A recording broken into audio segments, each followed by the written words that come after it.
Hello and welcome back to Alice Talks Football and welcome back to another live Manchester United news and transfer news update on the channel. And a really weird story has come out today. A story that you guys are probably thinking, what on earth? I'm not lying. I might have took the piss a little bit with the thumbnail of Maguire in the Barcelona kit, but I saw Maguire linked to Barcelona and I thought, it's quite funny seeing Maguire in a Barcelona kit. But I'm not lying. A very reliable journalist has confirmed Barcelona would be interested in Maguire, McTomminay, Telles, and Rashford. And you're thinking, what on earth? What on earth is this? And just remember, guys, Barcelona are the club that traded Arta for Pjanic with Barcelona. Barcelona are the club that spent a shit ton of money on Griezmann then to sell him back to Atletico Madrid, a shit ton of money on Dembele to get injured, a shit ton of money on Coutinho. When you really think about it, the only club that's done worse deals than Man United in the last 10 years is Barcelona, because how many £100 million deals have absolutely fought for Barcelona? So when I read this, I think, surely not. And then when I think about it, I'm like, would Barcelona seriously give us Dion for Maguire and McTomminay?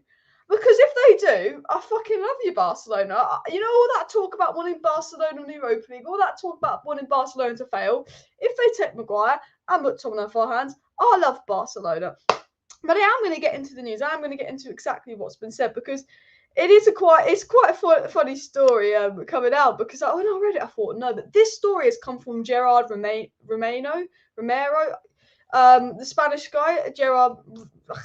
I can't say fucking names, but I think it's Gerard Moreno or Romero. Gerard Romero, I think. But basically, Gerard Romero is a very good journalist when it comes to Spanish news. Like, I'm not even like, he is the United plugger, rated him tier 1. For me, he's lower tier 1. Like, top tier 1 is your Ornsteins, your Romanos, your Simon Stones, your Laurie Whitwells. Lower tier 1 is your Gerard Romano. But he's very good when it comes to Barcelona and Spanish news. So this isn't like a story from the Star or the Sun. This is a story from a good journalist. And this journalist is saying that basically what he said, to sum it up, is that, Frankie de Jong is more than happy to stay at Barcelona. However, there have been reports that Frankie de Jong is unsettled at Barcelona. But Gerard Moreno said Ten Hag wants Frankie de Jong, and Ten Hag sees Frankie de Jong as a priority. Manchester United apparently want to offer Maguire, Telles, or Rashford in order to lower the price of de Jong. So you're telling me a reliable journalist is saying United would generally be willing to offer Rashford in a deal for de Jong, Maguire in a deal for de Jong, or Telles in a deal for de Jong. Now, Manchester United, as we know, absolutely love Marcus Rashford and Harry Maguire. They absolutely love them. And this is when I'm reading this, I'm going, this is, in my head, I'm like, this is bullshit. But then when I think about it, I go, well, we've got rid of Judge. Woodward went, the recruiting's gone, the staff is going. Everyone that was obsessed with these overpriced English players are kind of leaving Man United. A lot of the board is left. John Mert is doing things very differently. Rangnick wants to do things very differently. And Rangnick's probably aware Maguire's not good enough. Rangnick's allegedly said Harry Maguire's not good enough, but he was such a substantial investment that he's got to keep playing him. He allegedly said that. And I do think about it and I go, well, Matt Judge has gone head of recruiting, has gone head of global scouting, has gone. Obviously, Woodward's gone. Mert is coming in to do something new. Ten Hag's coming in and demands all this power and vetoes. He said if a player doesn't suit his style, he wants them gone. You've got to think of it like that. You've got, Rangnick, very brutal about the players. We know Rangnick feels. And I go, Rangnick doesn't like Marcus Rashford. It's very clear. And, Rangnick probably doesn't think Maguire's good enough.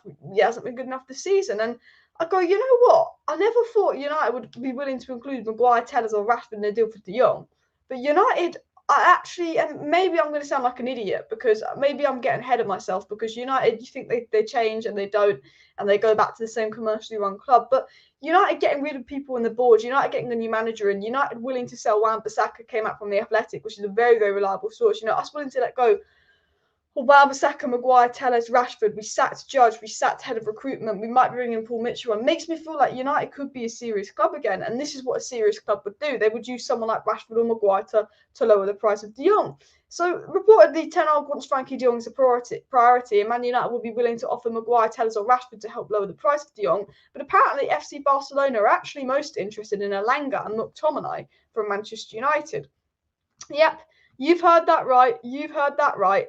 Apparently, FC Barcelona are interested in Elanga and Scott McTomminay. Scott McTomminay. You know what? When we did play Barcelona and we got knocked out the Champions League final, Scott McTomminay was the only player that played well that match. So maybe they think he's a good player. Maybe they've only watched Scott McTomminay when we played that game versus Leeds and we played that game versus Spurs and thought, fucking hell, I want a bit of this Scott McTomminay. Yeah.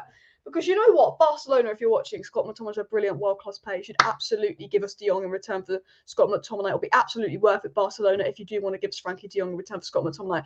But, joking aside, apparently Barcelona are interested in McTomminay. Again, this has come from reliable journalists. And talks could begin in the coming days. So Gerard Romano, really reliable journalist, really good journalist, is saying, you know, United are interested in De Jong. De Jong is comfortable at Barcelona. De Jong is happy to stay at Barcelona, but Ten Hag sees De Jong as priority. Ten Hag wants De Jong. Ten Hag would be willing to basically offer Maguire, Telles or Rashford in a way to try and tempt Barcelona into getting more from the deal. Barcelona would be interested in Elanga and McTomminay, and talks could begin in coming days. Bish, bash, bosh.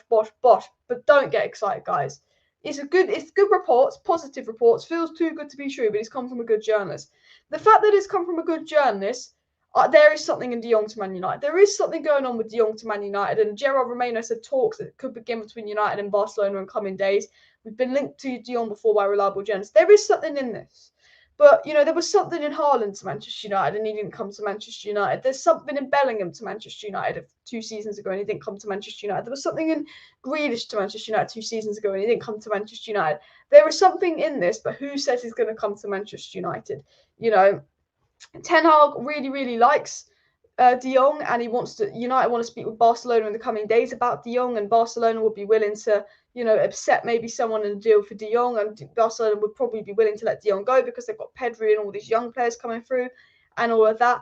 But, you know, you look at United right now, you look at the mess that Manchester United are in, and why, you know, would Frankie De Jong want to come to Manchester United? Reports are coming out saying that De Jong does want to come to Manchester United, which is brilliant. But I think it's one of those deals where I'd love it to happen, but let's not get too excited. Just because a reliable journalist says some stuff, let's not get too excited. Because reliable journalists said that Bellingham could come to United 2 seasons ago, he didn't. They said that Grealish could come to United 2 seasons ago, they didn't. But having said that, there's definitely something in this. We 100% know United are interested in De Jong. We know that 100%. Gerard Romano is saying that United would like to talk to Barcelona about a deal for De Jong. We know that we could use players in order to lower De Jong's price, but De Jong is actually fine at Barcelona. There were reports that De Jong wanted to leave Barcelona. A reliable journalist said he's fine. So it's up to really if De Jong wants to come. If De Jong wants to come to United, this deal could happen. But will De Jong want to come to United? Now, we were in the situation last year with Varane. I said, look, Varane could come to United, but only if Varane wants to come to United. Because we knew United wanted Varane, but did Varane want United? And Varane did want United, and we got Varane. And I think that's the same with De Jong. If De Jong wants United, I think we can get De Jong. But it is if De Jong wants United. Will we want to leave Barcelona for sweaty little Europa League United to be playing with some shit players? I don't know. Will he like the idea of a rebuild? Maybe. Does he have a good relationship with Ten Hag? Yes. And would I be very gassed if Barcelona would take McTomminay off our hands and return to De Jong? Absolutely. Maguire, McTomminay, Barcelona. Barcelona, we'll give you Maguire, McTomminay and some money for De Jong. Bish, bash, bosh. But I do want to say, obviously, I don't believe that it will happen. I don't expect Man United to sign Frankie De Jong. I will say that. I just think we'll be interested in him, but I think there's a lot more that would come into it, like does De Jong want to come and all of that. But I definitely think it's a positive start to the window. I think that maybe targets like Timber and Cardin Phillips are more realistic. However, it's come out, and I can't quite remember who said it because I forgot to save it and write it down. But there was a report that basically said that Cardin Phillips doesn't want to come to United. Now, we know that Manchester United want Cardin Phillips. We know that Cardin Phillips seems to be Man United's first choice because Declan Rice has been deemed too expensive for Manchester United, and Tchouaméni seems to be off to Madrid. And can United convince Tchouaméni? So it looks like Cardin Phillips is Manchester United's first choice defensive midfielder. Reports are going on that Cardin Phillips has this bigger loyalty to Leeds and he's basically got no interest in joining Manchester United, which, look, if I'm being honest, guys, that doesn't surprise me at all. You know, I've heard reports that Cardin Phillips hates United and would never come to United over his dead body. He's a proper Leeds guy.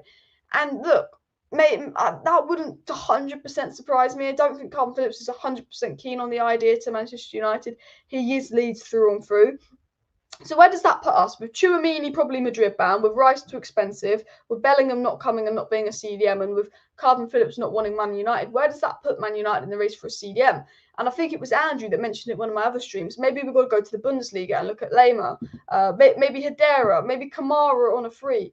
Because the problem with United, and my fear with United, is we're going to spend, and this is what we've done in previous transfer windows, United spent so much time trying to get a player that they couldn't sign that it's given us less time to look at the alternative issues.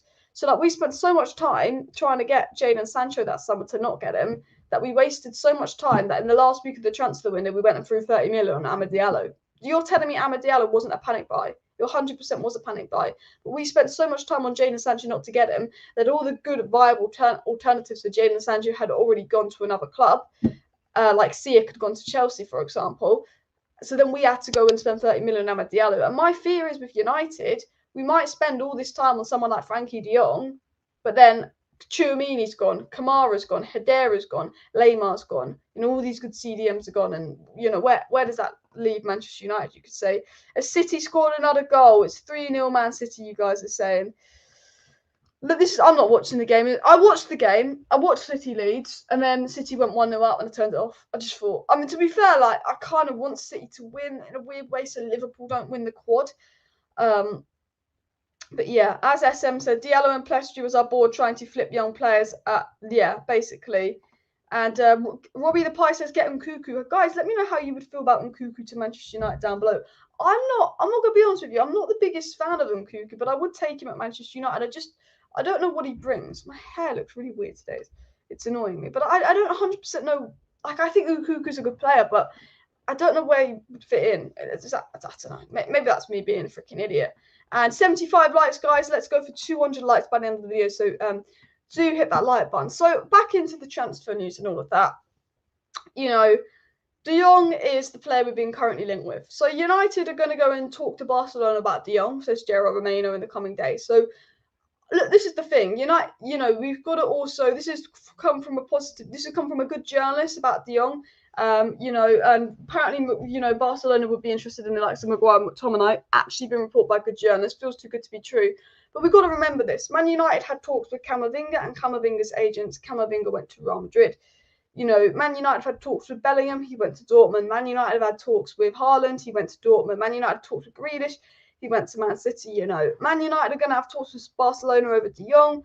But again, look, if De Jong doesn't come to Man United, don't be surprised. Don't get excited by this. I think this is good news. I think, there's something in it. This news confirms that there is the genuine interest from Man United and De Jong, and I'm sure Man United will try and get De Jong, but we'll only get De Jong if De Jong wants to come. And, we can enter talks with Barcelona about De Jong and all of that, but we were in talks with Kamara, last summer, 3 or 4 times.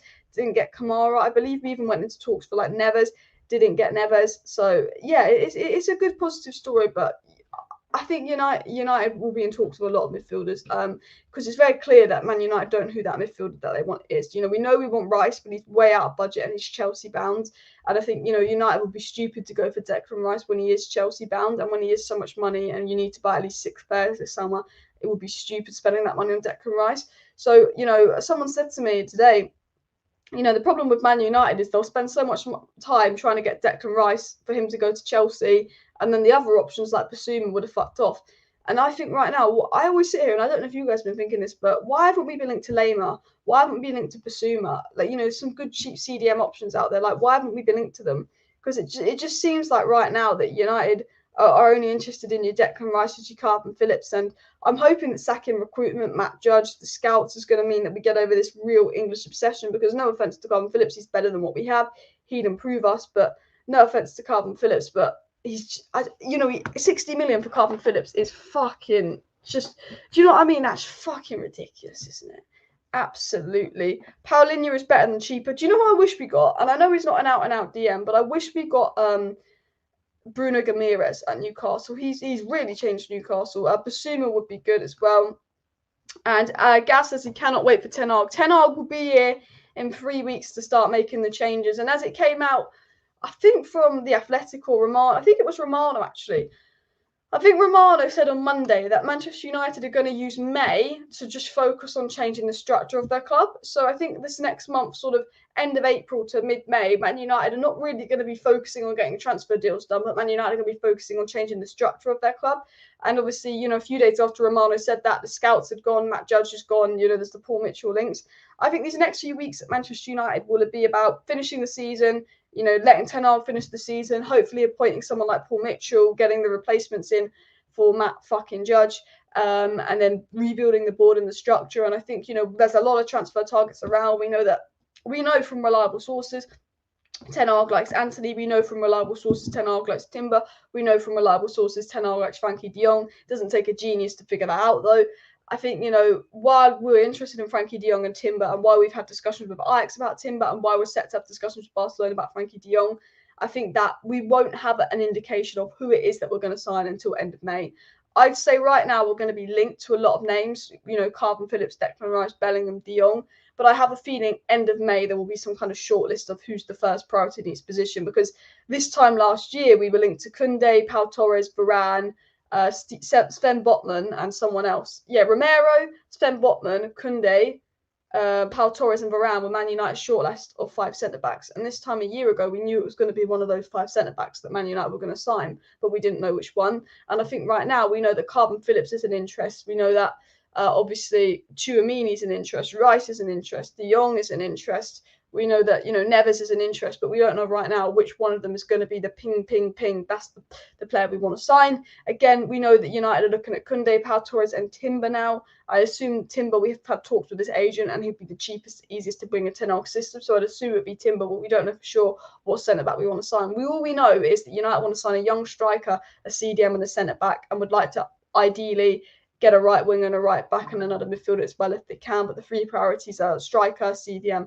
centre back. We know that from reliable sources. Man United are expected to sign about 5 players this summer, but they said it could be between 3 and 6, depending on price and who we get. And I think right now we've been linked to Nunes, we've been linked to OSIMHEN, we've been linked to even Tammy Abraham. You know, I think right now we're going to get linked to 5-6 strikers, 5-6 midfielders, 5-6 centre backs, and we're going to talk to Barcelona about Frankie de Jong, but that doesn't necessarily mean that I think we will be going for Frankie de Jong. Any journalists who said Barcelona are interested in Maguire trolling for sure. That's literally what I thought. And you know what? There, you know, someone, I think it was Football Joe or some account on Twitter, literally tweeted a picture of Maguire in a Barcelona kit. And you know when you look at something, you fucking laugh. And I thought I have to put that in the thumbnail. But no, Gerald Romano is a really, really good journalist, and he basically said that, you know, United could use Maguire in a deal to basically lower the price of Frankie de Jong, which is madness, and that actually Barcelona have an interest in Scott McTomminay. I can't believe Barcelona have an interest in Scott McTomminay. You know what? Every manager seems to fucking love Scott McTomminay. Every manager, because I think he's got great attitude and great mentality. And you know what? If we could basically say, we'll give you 30 million in McTomminay for Frankie de Jong, oh my God, deal of the fucking century. I tell you that. Now, talking of transfer deals, talking of a little bit of news, the Mirror have come out and said that Ajax are reluctant to do business with Man United on Julian Timber and Antony after already losing a manager to them. We know the only players from Ajax that Ten Hag is interested in bringing to Manchester United are Antony and Timber. You know, there's been a lot of players from Ajax linked to Manchester United and all of that, but the only players from Ajax that will realistically join United are Antony and Timber. We know from various reports that United have had discussions with Timber's agents, and reportedly us and Chelsea have had discussions with Antony. The Mirror are saying that, look, United want Antony and Ajax. You know, Mike Way, a very, very reliable Dutch journalist, has said that United want Antony and Timber. But apparently Ajax, because they've given us Ten Hag, they don't want to give us, you know, Antony. They don't want to give us Timber. But you know, they might have to. They might have to.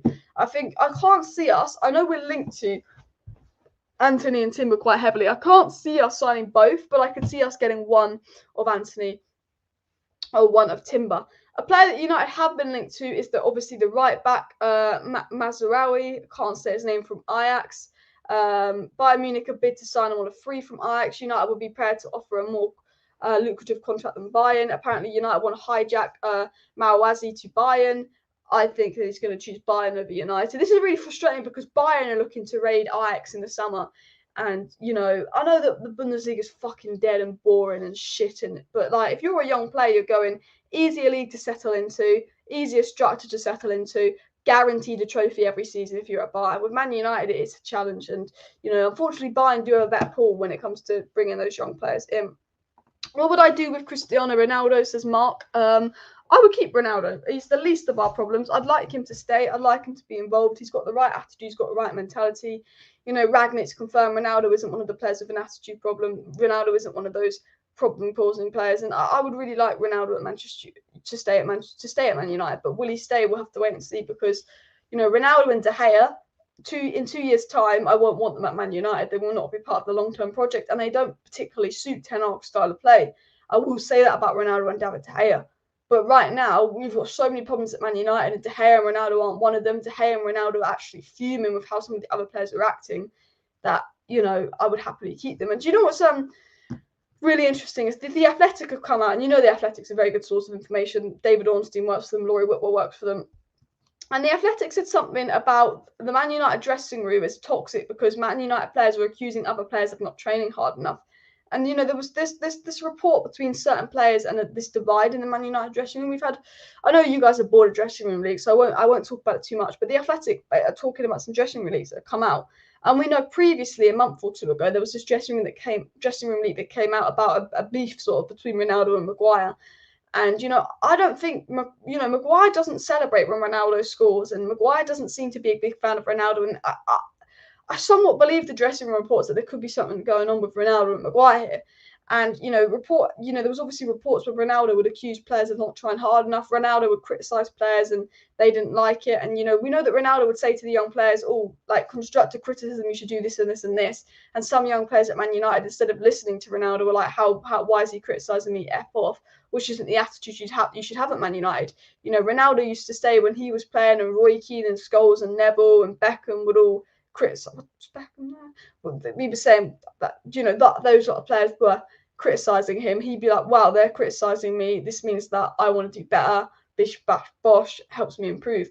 Whereas a lot of the players at Man United, when they're criticised, they don't take that as, oh, I want to do better now. I want to be a better player. They don't take it as a reason to want to boosh and improve. And, all these reports about Ronaldo telling to squad to do better and all these conflicts, kind of relate to this dressing room leaks that come out today by the Athletic, saying the dressing room is toxic because players are accusing each other of not trying hard enough.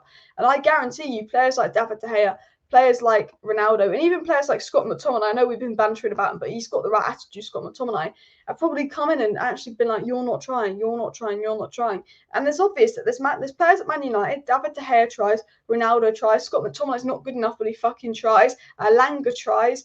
There's players at Man United that it's very obvious that they're trying and putting their all in. But again, you watch Marcus Rashford versus Chelsea, wasn't even running. Was Marcus Rashford trying? Didn't look like it. Was Jesse Lingard trying? Didn't look like it. ERIK can't get on the pitch and he's causing problems in their dressing room. And it's very, very clear there's problems in the dressing room. I think a lot of it is because Ronaldo's come in and he's probably said, I want to higher the standards of this club. And then some other players at Man United are like, oh, I like it how it was under Rolly, where it was nice and easy. Like Wan-Bissaka. Talking off the Athletic, very reliable source of information, said that Crystal Palace will be looking to buy Wan-Bissaka, and the Mirror have confirmed today again that Wan-Bissaka looks likely to leave Man United, and Rob Dawson said last week that Wan-Bissaka is a name up for sale. I believe that Wan-Bissaka will probably leave Manchester United this summer. The Mirror are saying it, the Rob Dawson's saying it, the Athletic is saying it, and Rob Dawson came out last week of ESPN, and he said that Wan-Bissaka, Telles, Phil Jones, Bailly, and Martial were the 5 players United wanted to sell, on top of Lingard, Matic, Mata, Cavani, and Pogba leaving on a free in the summer. They were the 10 players that Manchester United wanted to get out. There was talks of Man United wanting to sell 10 players and bring in 5 players, and obviously they were some of the names. And I think Wan-Bissaka is set to leave Manchester United in the summer. He's clearly not liked by Ralph Rangnick. He's clearly, Ralph Rangnick's very serious on getting Wan-Bissaka gone. And I think Wan-Bissaka back to Crystal Palace would be a good move for both parties, because I still think there's a good right back on Wan-Bissaka. I don't think he's been coached properly, if I'm going to be honest with you, but I just don't think he's good enough. But I think he's still a Premier League right back, and I don't think he's as bad as people make out. But I think Manchester United selling Wan-Bissaka would make a massive statement. Sacking Judge has made a statement, sacking the recruitment has made a statement, because with our previous rebuilds, it's just been changing the manager. We were going to rebuild under Louis van Gaal. What did we do? Just change the manager. We were going to rebuild under Jose Mourinho. What did we do? Just change the manager. We were going to rebuild under Oli. What did we do? Just change the manager. This rebuild, we haven't just changed the manager. We've changed the recruitment staffs. We've got Judge won't be here, Woodward won't be here. This is our first rebuild at Manchester United without Woodward and Judge. You know, because Woodward was here 6 months ago. This is the first rebuild Manchester United have done since Sir Alex Ferguson's left without Woodward and Judge, which sends a message that actually this rebuild could be different. But more importantly, with Rangnick being so savage in press conferences and Rangnick informing Murta and Arnold on what to do, and Ten Hag and Rangnick having similar ideas, and Rangnick being so brutal in press conferences, this could be the first rebuild where Man United are going to go, you know what, we're going to take that loss on Wan-Bissaka and we're just going to sell him for 20 million. We're going to take that loss on Maguire and sell him for 20 million. Because reports from a very, very reliable journalist are saying that United would be happy to sell Maguire if it would lower the price of someone like Frankie Dion. And I think this is the first transfer window where, you know, if we sell Wan-Bissaka, I think that makes a statement. Because maybe he's not the best player in the world, but he's a £50 million signing. Selling Wan-Bissaka makes a statement of, we're not here to mess around this year. If you aren't good enough, no matter if you're 50 million, no matter if you're English, no matter if you were starting for us a year ago, if you're not good enough, you're gone. And I think not only is sacking Judge and the recruits made a statement, but I think if we actually sold a player like Wan-Bissaka, it makes a statement for me. Because if it's Phil Jones and Bailly and Lingard that goes, it means nothing. For me to believe that United is serious about doing a rebuild, I need a Wan-Bissaka to go, I need a Maguire to go, I need a Scott McTomminay to go, a player that you wouldn't expect to leave to go, oh my God, they've sold him. You know, you don't expect United to sell Wan-Bissaka. You don't expect United to sell Scott McTominay. You don't expect United to sell Maguire. But if we sold a player like that, I'd be like, oh my God, we've actually sold them. This actually makes a statement that United are actually going to take this rebuild seriously. If Ten Hag doesn't want a player, they're actually going to get rid of that player, even if they make a financial loss. And, you know, I think that for me, that Wan-Bissaka leaving Man United, that would be that statement. Woodward's gone, Judge is gone, Scouts are gone. That's the first statement. The second statement is about getting Wan-Bissaka out. And Ralph Rangnick said this rebuild is all about basically getting the best possible coaches in and the best possible players in to work with those coaches. And, you know, we need to get the best players in. We need to get the negative players out. And Rangnick said one of the most important things that United should be doing in this dressing room is to bring positive energy into the squad. He said that United need positive, fresh energy in the squad. And Wan-Bissaka, he's not playing. He's going to be a little bit unhappy. He's not the most positive energy guy. You can tell that by talking to Wan-Bissaka. Well, not having spoken, but, you know, for his interviews and stuff. And Ralph Rangnick, you could very much tell, is not a big Wan-Bissaka fan. And he wants to get rid of a few players. He says it needs a new, fresh, positive atmosphere. And I think Wan-Bissaka could be one of the main players actually sacrificed this summer to maybe drive that change at United as well. Guys, please do hit that like button if you have not already. And of course, subscribe down below to Alice Talks Football if you're new. Man City are 4-0 up. I absolutely hate shit at Man City. That's why I'm not watching the game as well. But please do subscribe if you're new, because I do Manchester United news updates every day. And Man United fans really compare Wan-Bissaka with Trent. I'm going to put my hand up. In Wan-Bissaka's first season, when he was making mad tackles, I was like, oh, Wan-Bissaka's up there with Trent. Because, you know, Trent was only had one good season. I thought Trent was going to be a one-season wonder, and Trent was so poor defensively, and Wan-Bissaka was so good defensively that I'll fully admit I was wrong. There was a point in time where I believed that Wan-Bissaka was going to be a better right-back than Trent. Yeah, I won't lie. You know what? I was biased. I believed it. But Wan-Bissaka's first 6 months at United were so good. He was slide tackling in the Manchester derbies and stuff. And then I realised, as I gained a bit of football knowledge, oh wait, Wan-Bissaka only looks good because the way we're playing, we're parking the bus. It allows him to do those ones-on-ones. You cannot play progressive football with Wan-Bissaka. So I do apologise. There was a point where I actually thought Wan-Bissaka was on the level of Trent, but I was very wrong. Trent is the best right back, and Wan-Bissaka is definitely not even in the top 10 as well. Aaron Wan-Bissaka is probably the best slide tackler we've seen, but going forward, useless. Yeah, Aaron Wan-Bissaka is a good dribbler, but not a good crosser. And do you think Brandon Williams is better than Wan-Bissaka? No. I think Brandon Williams had a better season, but I don't think he's a better player. But I think he could be a better player because he's got a better attitude and he is, I don't know, more developable. I think that Brandon Williams will be here next season under Ten Hag. Because Ten Hag's obviously held interviews with certain Manchester United players. Ten Hag's held interviews with Ronaldo. Ten Hag's held interviews with Scott McTominay, Brandon Williams, Harry Maguire, Rafael Varane. You know, Brandon Williams has actually, you know, I know Norwich are getting relegated, but Brandon Williams has actually been one of Norwich's best players, which a lot of people won't realise. But Brandon Williams has been quite good for Norwich. Even like he's been the better player in a shit side. And I don't think he's Man United level. I think Luke Shaw is better, but I think, you know, I think Brandon Williams is better than Telles, and I think Brandon Williams is better competition for Luke Shaw than Telles. And the one thing about Brandon Williams is he does have that right mentality, but Brandon Williams won't want to come back to United to be Luke Shaw's backup. Brandon Williams is very career driven, and I can tell that from, I've watched Brandon Williams interviews. He goes, I like United, but I'm not thinking about them next season. I have to think about what's better for my career. He goes, I might love United, but if it's not the best option for my career, I can't be at United. And I think that's the right opinion, because Brandon Williams could be at Man United right now and be making twice as much money as he's making at Norwich. And Brandon Williams could be at United and make so much more money. But Brandon Williams is about game time of the money. And I think almost that's the attitude you need. And that's why I don't know if he'll be here next season. But I would say Brandon Williams is better than Tellers, but probably not Wan-Bissaka, which people might be like, what's she on about? But I don't know if that makes sense as well. But I think, players that Ten Hag definitely wants to include next season is obviously James Garner. I don't know if you guys have been following the Championship. I watched a little bit of the Nottingham Forest game today. Trust me, James Garner was fucking on it today. James Garner was absolutely fantastic today for Nottingham Forest. Look, I know it is the Championship, but Nottingham Forest beat Swansea 5-1. James Garner has been so good at Nottingham Forest. I think it's the only real successful loan deal that Man United have had in a while, James Garner to Nottingham Forest. And I actually think this is mad. And maybe I'm stupid. Maybe I'm getting carried away with recency bias. But I actually feel like stick Scott McTomminay in Nottingham Forest and stick James Garner in Man United and we'd be a better team. I actually think James Garner, even though he's been playing in the Championship, even though he's 21, is better than our current CDM, Scott McTominay, from what I've seen of him in the Championship. And maybe I'm crazy, but he's getting assists, his key passes. Like, James Garner isn't only like a CDM that can protect the back four, because none of our CDMs can protect the back four, but James Garner is eye for a pass. And I might be saying stupid, I might be sounding stupid, I might be overhyping our youngsters, but Pogba leaving, James Garner is the closest player we have to Paul Pogba, or that Kobe guy in the youth academy, but he's not ready yet. Because I'm not saying that James Garner is like Paul Pogba, he's a very different kind of player, he's a much deeper player. But James Garner's vision, James Garner's playmaking, his ability to do the long ball, his delivery on his corners, James Garner is probably one of the best progressive forward passers we've had at Manchester United in a while. Scott McTominay, when he passes forward, it normally goes out the sidelines. Scott McTominay cannot pass forward. He's not that good of a passer. But James Garner's got a pass on him. And it has been reported from outlets that James Garner is likely to be involved in the Manchester United first team next season, and that Ten Hag would be interested in playing James Garner. The reported players that Ten Hag is interested in at Man United in the youth is Garnacho, Mesbury and Garner.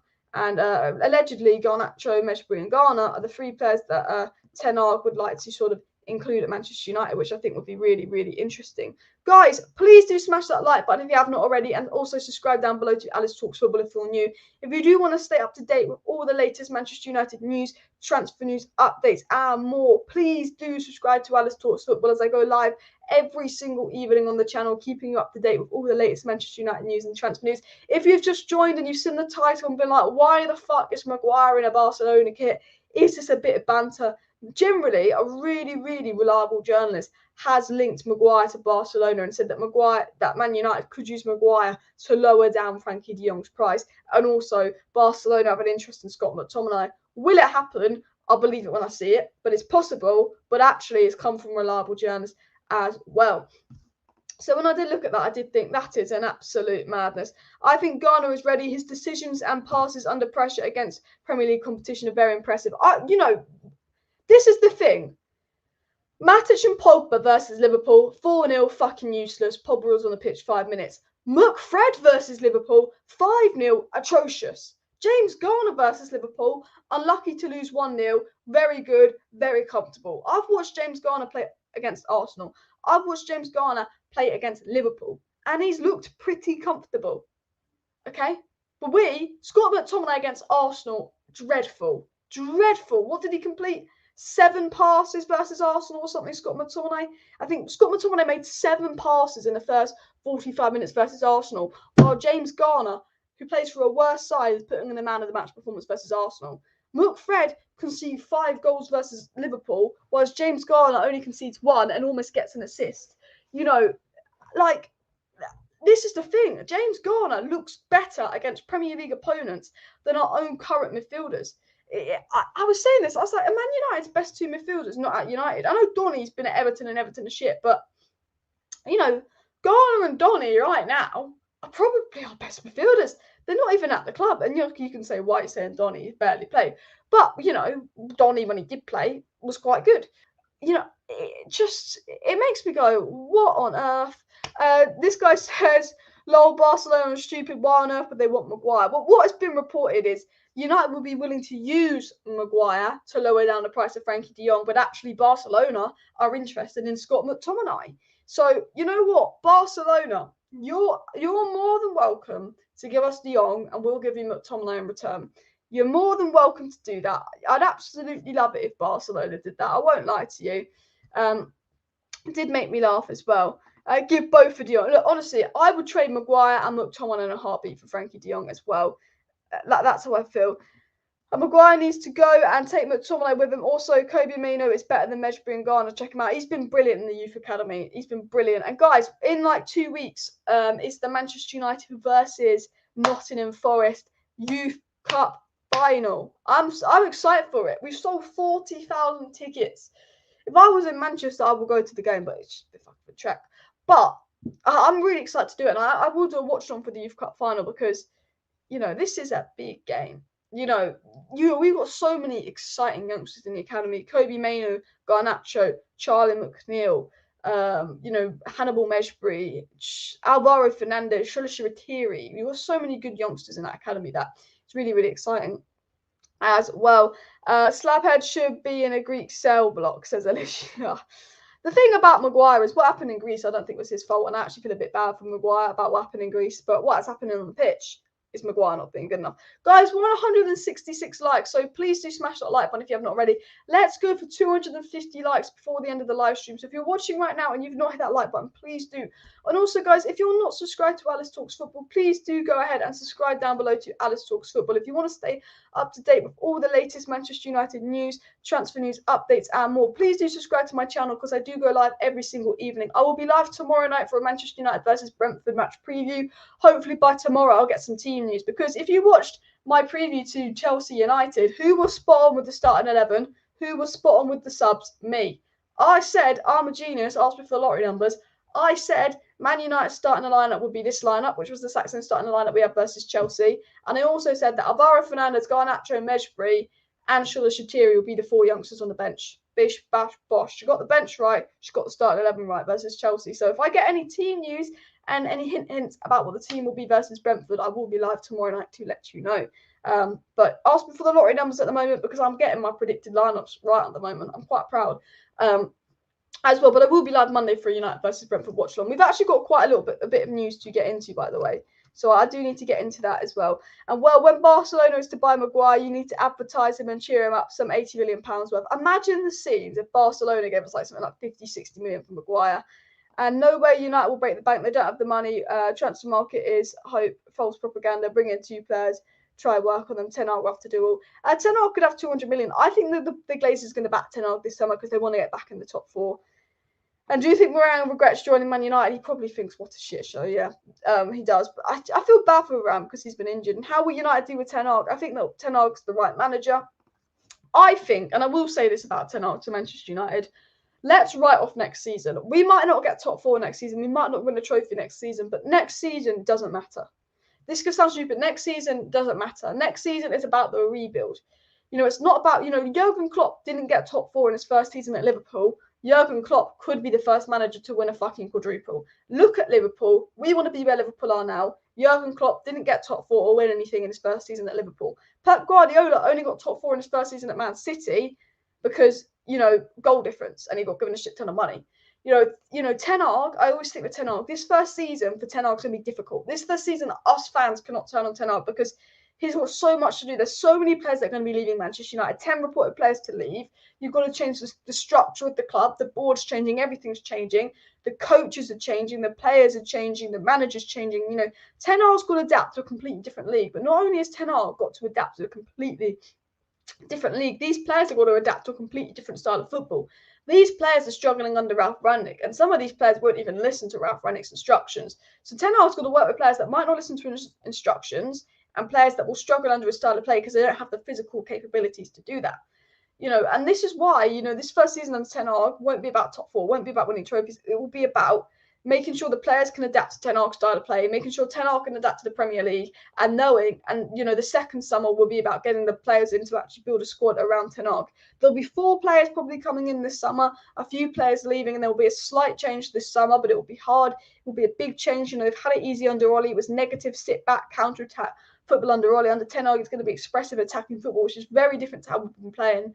But long term, we've got to back Ten Hag. So first season, write it off. Second season is when we'll see what Ten Hag's about. Third season is when we'll know what Ten Hag's about. And fourth season is when we can say, yeah, boom.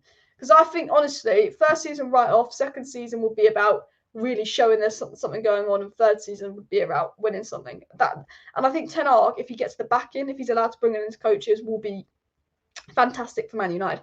Ralph Rangnick said a successful rebuild isn't about changing the manager. It's about changing the players, but making sure when you change the players, you recruit the right players. It's all about recruitment, but it's also about getting the best possible coaches to work with the best possible recruitment, and that's how you make the best possible team. So bringing in Ten Hag and the best coaches to work Ten Hag and getting the best recruitment in and the best players to play under Ten Hag is how you build the most successful team.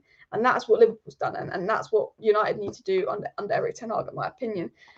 Frankie de Jong is not going to Manchester United. Forget about it and look somewhere else. I agree with you, Peter. I don't think the Frankie de Jong will come to Manchester United, but we are set to open talks with Barcelona to see if that will happen. We had talks with Bellingham. We had talks with Camavinga. They didn't come to United. We're in talks with de Jong as well.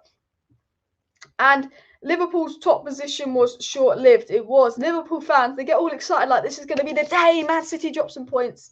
And then obviously Man City never do as well. Cami is leaving Sky Sports, and thank you, Brian, for the super chat saying great content. Actually, in other news, Mino Raiola did pass away, so rest in peace, Mino Raiola. Was never Mino Raiola's biggest fan. He was a businessman. He put his needs before our needs, which is understandable. He has no loyalty to Man United. He had no reason to be loyal to Man United. But it's always sad when someone dies. Like, do you know what I mean? Like, whether you like Mino Raiola or not, he was a person. At the end of the day, he wasn't a bad person. He was doing his job, and it is sad that Mino Raiola's died. So do rest in peace to Mino Raiola. I will say Man City might be happy about that though, because surely they'll probably save some money on Haaland. But actually, rest in peace to Mino Raiola, because that stuff is always sad when someone dies. It doesn't matter if you care about them or not. I mean, if Hitler dies, it's fine. If Bin Laden dies, it's fine. But obviously, what I mean is, like, it's sad when someone dies, whether you like them or not. I'm gonna dig myself a massive hole if I continue. But guys, we are 3 subscribers away from 34,300 subscribers. We're on 34,297 subscribers. So if you're watching right now and you're not subscribed to Alice Talks Football, get on that subscribe button. With 3 subscribers away, and I will be live tomorrow night with a match preview, and then I will be live on Monday with a watch long. So just throwing that in now. Only 3 subscribers away from my target. Arnold, Fletcher, and Thelma out. I agree. I will say that Arnold so far hasn't done anything wrong. Richard Arnold made it very clear he did not want to make the same mistakes as Ed Woodward, and he's given the footballing side of his job to John Murtagh, and John Murtagh is about to get in a co-sporting director to help him with the workload, which, fingers crossed, will be Paul Mitchell. And what I will say is Man United have done more in the 3 months that Woodward hasn't been here than in the 9 years that Woodward was here. When Woodward took on that role with Matt Judge, Woodward appointed Matt Judge. Woodward came in, he appointed Matt Judge, and they basically fucked up this club for 9 years. Bad transfer deal. Phil Jones' new contract. Have 500k a week. Bad transfer deal. Deal collapses last minute. Let's not buy Sancho. Let's spend 30 on Amad Diallo. That was Woodward. That was Judge. Okay? The power's been taken away from Woodward. Judge is gone. Arnold's been here doing that Woodward role for 3 months, and he's gone, yeah, John Murtagh, you can do the football inside of it. And John Murtagh's gone, recruitment, get out. He's gone, scouts, get out. He's gone, Matt Judge, get out. We're Ragnick obviously influeing that. And you know what? Bish, bash, bosh. So I'm not going to go too hard on Arnold. He's a banker, but he's shown up Woodward in 3 months. So I won't go too hard on Arnold there. How long did it take Sir Alex to win the league? I should know the answer to that, but I don't. The thing about me is I was born in 2000, so my knowledge of Man United before 2000 isn't brilliant. I know we won the treble in 1999, but I was born in 2000, so I wasn't alive. The thing is, it sounds weird. Graham Souness, if Graham Souness wasn't a pundit, I wouldn't know who he was. Do you remember when there was that beef that Pogba didn't know who Graham Souness was? And I was like, oh, I wouldn't know who Graham Souness was if he weren't a pundit. Do you know what I mean? Like, I don't really follow football before 2000 because I wasn't alive and it's in the past, and you know. But yeah, thank you very much for subscribing to the channel. How close are we to the target of 34.3k? We are 2 subscribers away. 2 subscribers away. I'm gonna sneeze. Oh no, no I'm not. No I am. No I'm not. No I'm not. Oh god, I'm very sneezy at the moment. But we're only 2 subscribers away from 34,300. So if you are watching right now and you're not subscribed, please do. The thing is, all United talks about is money, no other topics, facts. And honestly, Matt Judge is doing business for so slow. My favourite quote from Patrice Evra was, he said that a top sporting director of another football club rung him up to see if he could get in contact with Matt Judge. Because Matt Judge was one of the reasons that so many deals that could have happened at Manchester United just ended up collapsing in the last minute. So many deals that Man United were potentially in talks to happen. So many deals that could have happened at Man United just ended up collapsing at the last minute. And Matt Judge was a massive, massive part of that because he was just like, oh, whatever. Oh, whatever. He just wasn't good enough. I think it's very good that Matt Judge is gone. I've got a few talking points to get through because I haven't actually got into a lot of the news. So do hit that like button, do subscribe. But into the news. So the dressing room leaks have come out. And look, we are bored of dressing room leaks. They come out every single week. We're bored of them.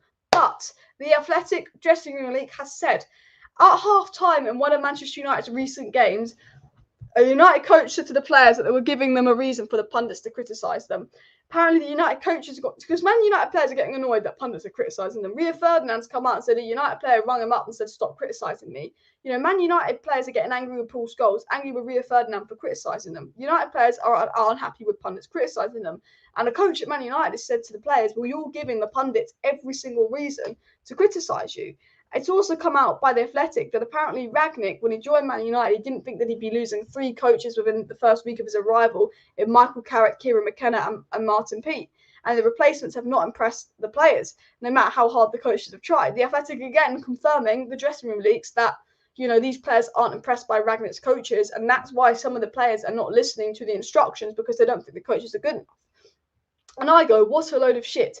It doesn't matter if you think the coaches are crap or not. If they're your coach, you've got to respect them. You've got to listen to their instructions because at least if everyone listens to the coach's instructions, you can do what's best. Because football is a team sport. And if everyone listens and everyone plays by the same instructions, you'll be better. The reason we're playing like individuals is because some players think they're too good to listen to the coach's instructions, which is not on. It doesn't matter who the coach is. It doesn't matter if it's Ted Lasso. It doesn't matter who the coach is. You listen to their freaking instructions. Like, that is just a simple thing in football. And that is why Anthony Elanga plays week in. This is why Anthony Elanga plays week in, week out for Manchester United, because Rangnick knows he'll listen. Do you think Rashford was listening to Rangnick's instructions? And I don't like singling out Rashford, but I've been singling out Rashford these last few days, but he was not good versus Chelsea. And I really like Marcus Rashford, but he deserves criticism because he was not tracking his man. He was walking around. Ronaldo at 37 was tracking back for him. Do you think the reason Elanga plays over Rashford is because Elanga's better than Rashford? No, Rashford is a better player than Elanga, despite his current form. He is. The reason Elanga is playing over Rashford is because Rangnick knows that Elanga will listen to his instructions, track his man, whereas Rashford balks and Ronaldo has to do it for him. And that is coming out in the leaks now. That is coming out in the leaks as well. And I really hate this United team we have, says Gaz. Look, this is probably the worst Man United team we've had in a while. And give me one good reason why any top young player will want to come to United. And yeah, I'm with you. All I can think about is an exciting prospect for a rebuild. But when you've had 4 failed rebuilds, you don't want to be in the 5th failed rebuild. You know, a massive club, the opportunity to play for a massive club. Yeah, I guess the thing is with me is if you're at a smaller club than United, maybe you'd want to come. And if you're a United fan, maybe you'd want to come. Or if you've got a good relationship with Ten Hag, maybe you'd want to come. But I'm worried about this transfer window because United are going to need so many players. But I think it's going to be really hard to convince players to join Man United when you actually look at the state of this club for the last few months as well. Sir Alex Ferguson built a squad that eventually challenged for the league by taking on the culture complacency at the club. He brought in the youth players and gave them their chance. Yeah, and that's sort of, obviously it's more modern these days, but that's what you want Ten Hag to do is change the culture of this club, get the right players in and implement some youth players as well. as well. Give Barca Maguire. I doubt that Barcelona will go for Maguire, but reports are saying that United would try and include Maguire in a deal for Frankie de Jong. I don't know if Barcelona would accept it, but reports are coming out that basically United would go for Frankie de Jong and use Maguire to lower the price, which would absolutely be brilliant. But I don't believe that we will get Frankie de Jong. It's a possibility. I'm sure we're to talk to him. I'm sure we're interested in de Jong. I know we're interested in de Jong, but we'd only get de Jong if de Jong really wanted to come to United. And I think de Jong's a bit like, I mean, I'm happy at Barca. United don't appeal to me that much. Nah. So I don't think that we'll get de Jong as well. I think there's better use than Antonio Elanga. I think Garnacho is a better player than Elanga, but he's obviously 2 years younger and less developed. I think Shulateri's a better player than Elanga. I think Amad Diallo's a better player than Elanga. But what you get with Elanga is a player that's going to do Ragnick's job for him. And, when you've got so many players not listening to instructions, so many players not trying, what it's all about right now at Manchester United is actually at least getting in players that you know are going to try, at least getting in players that will somewhat do a job. Because unfortunately at Manchester United, in the situation we're in, there's so many players at this club that you don't know that they're going to put their all in. You don't know if they're going to try. You don't know if they're going to do a job. And it's horrible to say that, but that's really what it is as well. And would Maguire fit in at Barcelona? Maybe. They like to spend a lot of money on players that aren't it. So maybe he will.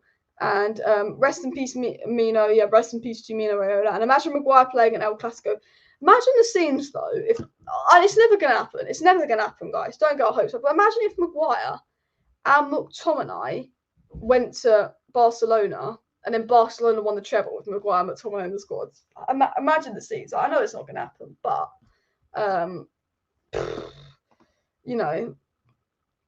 I think de Jong is available. He's not playing to his full ability and he's being subbed off as late. We would have to pay up. This is the thing with de Jong. I like de Jong. I think he's a fantastic player, but he's not been at his best, and I think he would be very expensive, but he's definitely better than what we have. If I go de Jong stats, let's have a look at de Jong's stats, guys. Let me share my screen so you can see this. Give me one. If I share with you Frankie de Jong's stats, I know he's not had his best season at Barcelona, but he has been one of Barcelona's best players. And I know we obviously suits thingy, but this is Frankie de Jong. He's obviously 24, so still very young. 28 matches, 3 goals, 3 assists. But if we actually dive into Frankie de Jong's stats here, you can see that Frankie de Jong has played 3,000 minutes this season, so he's played a fair bit. And what I do like about Frankie de Jong is he's a good injury record. He's not an out-and-out CDM, so if you do buy Frankie de Jong, you still need to get a Matic replacement. De Jong is more of a Pogba replacement. You would still need an out-and-out DM. But if you look at de Jong, good injury record, centre mid, can play DM. But again, if you look at his more recent matches, subbed off, obviously subbed on, subbed off. He's not getting the full 90 a lot. He got the full 90 versus Real Sociedad, and then he hadn't played a full 90 minutes. He's played full 90 minutes, a few times, because he's always getting subbed off because he's not been at his best ability, which is true. Which is why Barcelona might be willing to sell him, because they seem to be favouring the likes of Pedri and their youngsters. And the problem is, 63 million. I would pay 60 million for de Jong. I would. But if you get de Jong, you still need a CDM. If you get de Jong, you still need a striker. If you get de Jong, you still need a centre-back. And if de Jong's not playing to his best, that is a question. And as well, does de Jong want to come to United? Does he? That is another question. He loved Barcelona. I think realistically, we're more likely to sign a Calvin Phillips than de Jong. I think we'd like de Jong. I think, of course, Ten Hag wants de Jong. Of course, de Jong's one of Ten Hag's priorities. But I think we're more likely to sign a Calvin Phillips, despite Calvin Phillips not wanting to come. I'm surprised we're not looking at Basuma, but I could see Basuma or Neves more likely than Frankie de Jong at Manchester United. If I was going to give you my honest opinion as well, young players are only chance. Well, the good thing about the young players is if you actually look at Manchester United, I know our midfield is a mess. Right now, Pogba and Matic are 100% leaving Manchester United, and the midfield is an absolute mess at Man United, with Pogba and Matic 100% leaving. So we've only got Fred, McTomminay and Bruno as our only 3 midfielders next season. But then you think about it, Donny's coming back from loan, and Donny under Ten Hag will basically be a new signing. So Bish, Bash, Bosh, Pogba's replaced. James Garner coming back from loan looks ready. He's been brilliant on loan. He comes back, basically a new signing, Bish, Bash, Bosh. Hannibal Mejbri to come through and develop, and then we sign a new midfielder like de Jong. All of a sudden, a midfield of de Jong, midfield options of, let's say, de Jong, who I don't think we'll get, Donny, Mejbri, Garner. That, it sounds interesting. Maybe I'm being a bit ambitious, but again, with de Jong, I don't believe that it will probably. I can't see it happening. But if there are any updates with de Jong to United, I will keep you updated. Talking of transfer news, there is a little bit of transfer news that has come out that I am going to get into. And the transfer news coming out by Chris Wheeler of the Daily Mail says that Manchester United are looking to buy a defensive midfielder this summer. And obviously we know that. And apparently Declan Rice has been discussed, and so has Calvin Phillips. We also know that Manchester United are looking at Feyenoord defender Tyrell Malachi. Tyrell Malachi will obviously challenge Luke Shaw, according to the Mirror, for his place in the first team, and he'd be a backup left back. And then we obviously know from the Mirror that Manchester United want to replace Wan-Bissaka. And we also know from the Mirror that United are interested in Timber and Anthony, but Ajax are reluctant about losing them, but they might have no choice. We also know in other transfer news that OSIMHEN agent could go into talks with Manchester United, but it's not come from the most reliable outlet. We also know that Paulo Dybala will be available on a 3, and ESPN said that Manchester United are one of the sides interested in Paulo Dybala on a 3. James Ollie says that Premier League clubs again are interested in Dybala on a 3. And Tom Hamilton of ESPN said that Manchester United have been offered the option to bid for Ruben Neves, and that there is a desire from Neves and Jorge Mendes to ideally get a move to Manchester United done this summer, and that Neves would be interested in leaving Wolves in the summer. So I think realistically, I know we're getting all this Dion this, and I know we're getting a Calvin Phillips this, but I think realistically, the name we should watch out for in June is Ruben Neves, because Ruben Neves wants to leave Wolves. He would want to come to United. We've got a good relationship with Jorge Mendes, and I think if we're really going to keep an eye on transfer news, I would look at the likes of Ruben Neves. I think there could be something in that, to be fair. Samuel Lucas has said that Leeds United are hopefully keeping Calvin Phillips for one more year despite Man United interest, and reports from Sky saying that Calvin Phillips doesn't want to come to United. And, Samuel Lucas said the sources say that Leeds believe interested clubs will be reluctant to meet Phillips' 60 million valuation.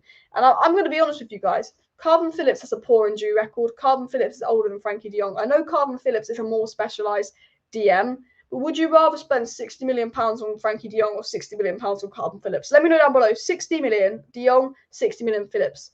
De Jong's a better player. He's younger. The problem with de Jong is he's not a specialised DM. He's not Premier League proven, but he has a better injury record. And if we have 60 million to spend on a midfielder and you could get de Jong, who I don't think we can get, I don't think he'll want to come, or Calvin Phillips, for me, you would go for de Jong. Manchester Evening News says that Manchester United will not likely sign Rice or Bellingham. We know that United would love to sign Rice and Jude Bellingham, but we won't be able to get them because we're not going to qualify for the UCL unless Arsenal or Spurs fucking bottle it. And then apparently Manchester United are currently leading the race for Victor Osimhen and have open talks with Osimhen's agents, according to Core Sports agent Roberto Calenda.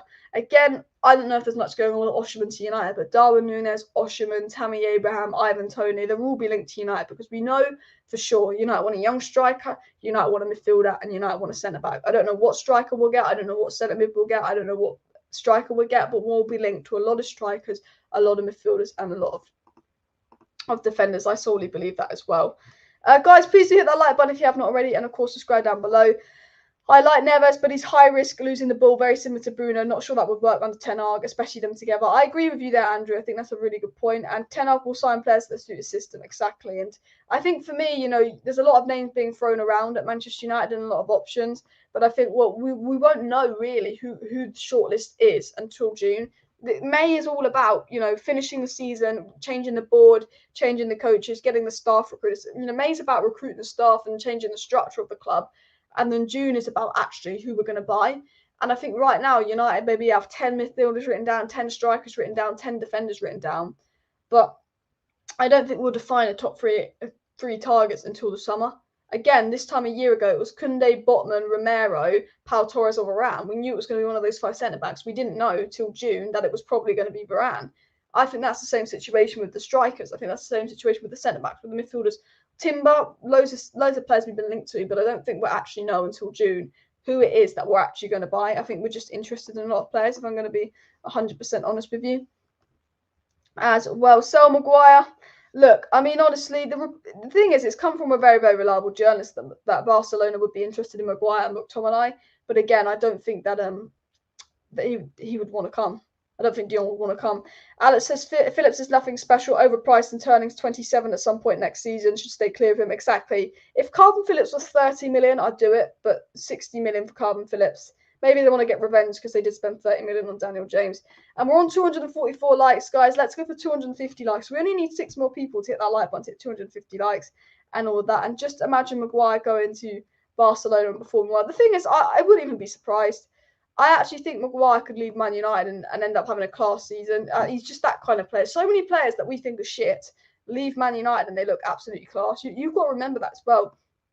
But anyway, guys, please do hit that like button if you have not already. Of course, subscribe down below to Alice Talks Football if you're new. I'm going to end the live stream here, but I do want to say thank you for everybody tuning into today's live stream. I'm going to be back tomorrow night with a Manchester United versus Brentford match preview. So please do tune into tomorrow night show, Man United versus Brentford match preview. I will be discussing some more news with you tomorrow, and then I will be live again Monday for a Manchester United versus Brentford watch along. So if you want to stay up to date with not only all the latest Manchester United news and transfer news, but if you want to stay up to date with match previews, watch alongs, and see my match reactions to games, please do subscribe.